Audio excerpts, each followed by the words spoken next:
This video will briefly cover the most common components and features of a DSC power series alarm system, like what we would typically install. While this does not cover every type of system, this does cover the most popular DSC system.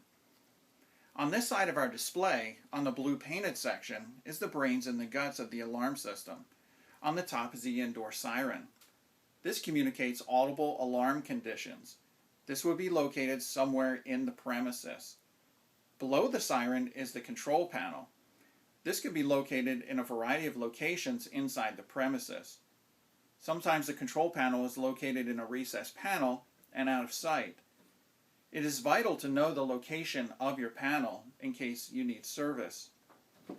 Inside of the control panel is a circuit board, wiring harnesses, and the backup battery. The green board is our circuit board or control board. We have our wiring throughout, and the bottom black is our backup system battery. One of the most popular trouble conditions is a low system battery. The system battery would be located inside the panel, again, right here. Below the alarm panel, and sometimes located in the panel, is our telephone jack or our telco. This junction box allows for alarm communication between the panel and the monitoring station.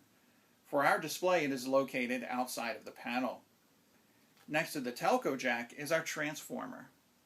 Transformers can be located in a variety of locations, but they are usually near the control panel. They look similar in that they are cube shaped, but they may be different colors and may or may not have an LED light.